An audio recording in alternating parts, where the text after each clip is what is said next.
Oi, galera. Vamos então aprofundar um pouquinho aqui nos paralelogramas. Então, na aula passada, eu apresentei esses 4 paralelogramas, né? Então, um paralelogramo qualquer, um losango, um retângulo e um quadrado. E agora eu pergunto a vocês o que eles têm em comum? Por que eles são chamados de paralelogramo?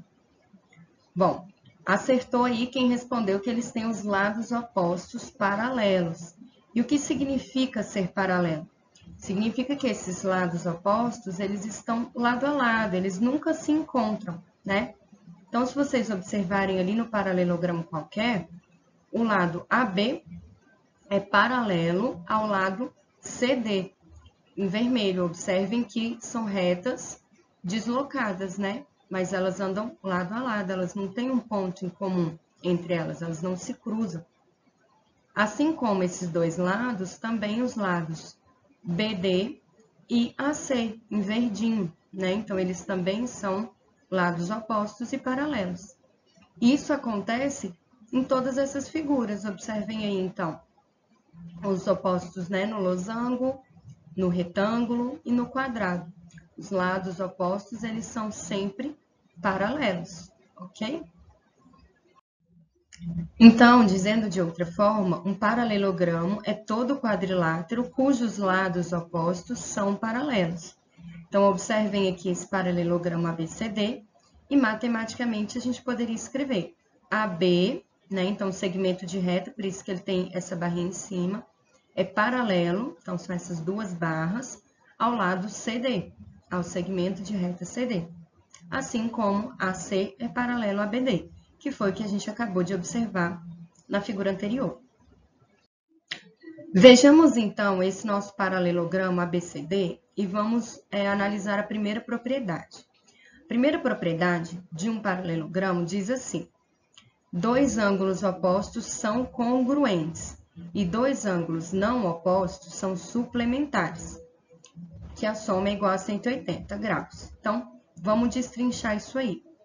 Primeira parte, dois ângulos opostos são congruentes.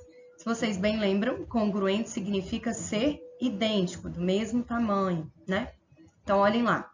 Se eu ver o ângulo no vértice A, o ângulo oposto é o que está de frente com ele. Então, o ângulo oposto seria o ângulo D, esses que estão em amarelo. Eles são congruentes, significa que eles têm a mesma medida, né? Assim como o ângulo em B e o ângulo em C. Então, eles têm o mesmo valor, por isso que eles têm as cores iguais. Então, o ângulo A é congruente ao ângulo D e o ângulo B é congruente ao ângulo C. Tudo bem? Vamos, então, à segunda parte. Dois ângulos não opostos são suplementares.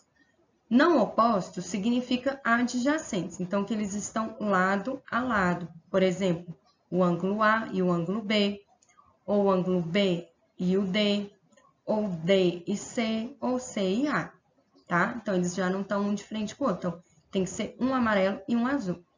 Então, se eu pegar um ângulo A, por exemplo, e juntar, colocar do ladinho de um ângulo B, o que vai acontecer? Eu vou ter a metade de uma circunferência. Vocês já viram que a metade de uma circunferência tem 180 graus, né? Então, dois ângulos, quando somados, dão esse resultado de 180 graus, a gente diz que eles são suplementares, tá?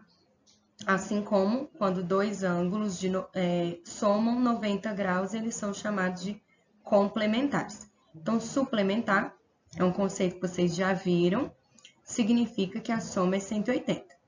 Então, verifiquem aí que dá exatamente 180 graus, tá joia? Segunda propriedade. Então, estamos de novo com o nosso paralelogramo ABCD. Vamos ver a segunda propriedade. Os lados opostos são congruentes, ou seja, são idênticos, né? Então, vamos ver. O lado AB, ele é congruente ao lado CD, em azulzinho aí, tá vendo? Se eu pegar a régua e medir, eles vão ter o mesmo tamanho. Assim como o lado AC e o lado BD, em amarelinho, tá joia? Terceira propriedade. Continuamos com o nosso paralelogramo. As diagonais se intersectam no ponto médio delas. Então, vamos lá. O que seria uma diagonal? Então, a diagonal é eu ligar dois vértices que não estão lado a lado. Então, eu não posso ligar A e B, porque senão eu estou falando de um lado do meu paralelogramo, né? Nem A com C, porque eu estou falando do outro lado. A minha diagonal vai ligar A até D. Essa é uma diagonal. A outra diagonal que a gente tem vai ligar os outros dois vértices, B e C. Então, observem que aí onde elas se encontram é o ponto médio das diagonais. Isso significa o quê? Que esse cruzamento vai dividir as duas diagonais em segmentos iguais. Então, esse segmento, né, formado de A até o ponto médio, ele é do mesmo tamanho que de D até o ponto médio.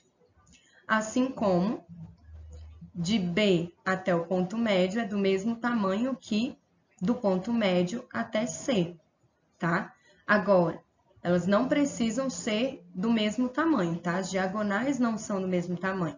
Só o que está falando é que elas se intersectam, então elas se encontram no ponto que divide as diagonais ao meio, tá joia? Um retângulo ABCD, então ele tem uma característica a mais, tá? Então, vamos ver qual é essa característica a mais que ele tem. As diagonais se intersectam no ponto médio, como a gente já viu para os paralelogramos, né? Só que, além disso, elas são congruentes. Então, se eu traçar aí a diagonal AD e a diagonal BC, eu posso pegar minha régua e medir e eu vou verificar que elas têm o mesmo tamanho. No livro, a gente tem uma explicação, uma demonstração de por que isso acontece. Por conta dos ângulos internos e coisas assim, porque verifiquem aí que formou-se 4 triângulos, né? Então, a gente pode usar as propriedades do triângulo para justificar e para entender as propriedades dos quadriláteros. Mas eu não vou entrar nesse detalhe agora, não. Então, vocês podem verificar pegando a reguinha mesmo e vendo que essas diagonais são congruentes. Então, além delas se encontrarem no ponto médio, elas são do mesmo tamanho. Isso significa que o ponto médio divide as diagonais, né, em duas partes iguais, e já que elas são congruentes, então, todos esses segmentos formados do ponto médio a cada vértice serão do mesmo tamanho, serão congruentes. Os losangos, eles também têm uma propriedade especial, então vamos ver qual é. As diagonais são perpendiculares entre si e estão contidas nas bissetrizes dos ângulos internos dos losangos. Calma, vamos ver a primeira parte. São perpendiculares entre si, que significa ser perpendicular, que formam o ângulo de 90 graus. Então, vamos traçar as diagonais para a gente visualizar isso. Tá aí a diagonal AC e a outra diagonal BD. Se vocês pegarem o transferidor, vocês vão verificar que o ângulo formado entre essa diagonal vermelha e a amarela é sempre de 90 graus. Esse quadradinho com a bolinha aí no meio representa essa notação, tá? De 90 graus. Isso significa ser perpendicular. Agora, a segunda parte. Estão contidas nas bissetrizes dos ângulos internos. Então, vamos lembrar que a bissetriz divide o ângulo interno em dois ângulos iguais. Então, tá aí o nosso ângulo interno A. Observem que essa diagonal vermelha divide esse ângulo em dois ângulos congruentes, né? Em dois ângulos com a mesma medida. E isso aconteceria também para o ângulo B. Essa diagonal amarela também divide o ângulo B em dois ângulos iguais, o ângulo C e o ângulo D, tá? Então, essa é a propriedade dos losangos. Bom, por hoje é isso. Vocês podem ir para o formulário e depois fazer a atividade do livro. Esse conteúdo está no livro de vocês da página 122 a 125. Tem muitos exercícios legais de descobrir os valores de cada ângulo. Então, vocês vão ter que lembrar, se vocês quiserem fazer esses exercícios, vocês vão precisar lembrar todo o tempo desses somatórios e ver quais são as relações, de colocar um ângulo lado a lado. Mas, para fixar esse conteúdo mesmo, se vocês fizerem apenas o exercício 35, já ajuda bastante, tá bom? Lembrando que é o material de estudo de vocês. O importante para eu acessar vocês e para registrar a presença é o formulário. De qualquer maneira, tendo dúvida, vocês podem me mandar pelo WhatsApp, pelo formulário ou pela plataforma e a gente resolve como puder, tá bom? Na aula que vem, eu vou falar sobre os trapézios. Então, é isso. Bom estudo para todo mundo. Aproveitem. Se tiver dúvida, volta, assiste de novo o vídeo e façam o melhor proveito do material.